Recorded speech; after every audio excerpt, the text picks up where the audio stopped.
Shalom saudara-saudara yang saya kasih di dalam nama Tuhan Yesus Kristus. Sebelum kita memulai perenungan firman Tuhan kita pada hari ini, saya mau mengajak kita untuk bersatu dalam doa. Tuhan, terima kasih untuk satu kesempatan indah untuk kami dapat berdiam diri dan merenungkan kebenaran firman Tuhan, untuk kami pegang berjalan hari ini dengan pertolongan Tuhan. Oleh karena itu, Tuhan yang berbicara bagi setiap kami masing-masing. Di dalam nama Tuhan Yesus Kristus kami berdoa mengucap syukur. Amin. Nah, saudara-saudara yang saya kasih di dalam nama Tuhan Yesus Kristus, pada hari ini perenungan kita mau berbicara tentang menghargai berkat Tuhan. Ini penting sekali, saudara. Yaitu di dalam Amsal 13 ayat yang ke-11. Harta yang cepat diperoleh akan berkurang, tetapi siapa mengumpulkan sedikit demi sedikit menjadi kaya. Nah, saudara, kalau kita lihat Amsal 13 ayat 11, ini kan yang tulis adalah Salomo. Sehingga before and after tidak ada orang yang sekaya dia atau yang punya hikmat seperti dia. Ini orang kaya sekali, Salomo ini.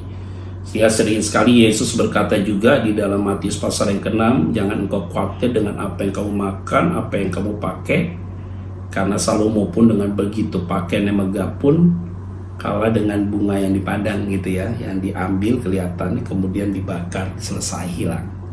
Nah, dalam konteks ini saudara, Amsal 13 ayat yang ke-11 ini tadi kita bilang bicara tentang menghargai berkat Tuhan.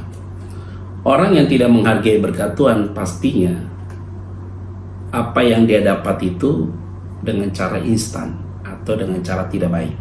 Biasanya orang ini susah untuk menghargai berkat Tuhan. Maka ada orang yang dapat harta dengan cepat diperolehnya akan berkurang, karena dapatnya instan dengan cara tidak baik, sehingga akhirnya dia menghambur-hamburkan berkat itu.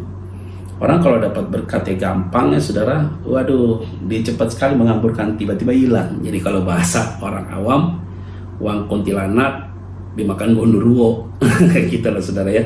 Jadi dia susah untuk dapat menghargai berkat Tuhan. Nah, orang kalau yang tidak dapat menghargai berkat Tuhan, biasanya itu ya saudara, dia tidak sadar bahwa apa yang dia lakukan hari ini ada batasannya. Nah, ini yang sering sekali lupa. Nah, kalau dia tahu bahwa hidup ini atau segala sesuatu berkat itu ada batasannya, seharusnya setiap berkat yang dia dapat berasal dari Tuhan, maka pasti dia akan menabung sedikit demi sedikit. Walaupun berkatnya tidak bombastis, tapi dia belajar untuk menghargai dengan berkat Tuhan itu. Nah, ini penting. Tadi orang yang menghargai berkat Tuhan itu biasanya orang itu dia dapat dengan mudah. Tapi kalau dia mau menghargai berkat Tuhan, maka dia tahu itu berkat dari Tuhan, maka dia juga mau menabung sedikit demi sedikit. Maka firman Tuhan dia akan menjadi kaya. Nah, kalau kita mau menghargai berkat Tuhan, maka kita gunakannya sesuai dengan kebutuhan kita, diprioritaskan daripada keinginan kita. Maka kita sangat hati-hati sekali untuk menggunakan itu, karena itu berkat dari Tuhan. Jadi segala sesuatu yang diberikan sama Tuhan adalah menjadi penting, kita harus gunakan dengan baik. Dan yang terakhir, kalau kita mau menghargai berkat Tuhan, saudara ingat baik-baik, engkau sadar bahwa berkat itu datang dari Tuhan, maka belajarlah untuk bersyukur dengan berkat yang engkau dapat sekecil apapun. Tetap bersyukur sama Tuhan. Tentunya Tuhan pasti akan memberkati kamu, saudara sekalian, perjalanan kita pada hari ini. Tuhan Yesus memberkati kita semua. Shalom, mari kita berdoa. Diberkatilah setiap kami masing-masing mengikuti perenungan pada hari ini. Kami melakukan aktivitas kami hari ini dengan pegang firman ini. Di dalam nama Tuhan Yesus Kristus kami berdoa dan mengucap syukur. Amin. Tetap optimis saudara, dan tentunya semangat dalam menghadapi hari-hari ini.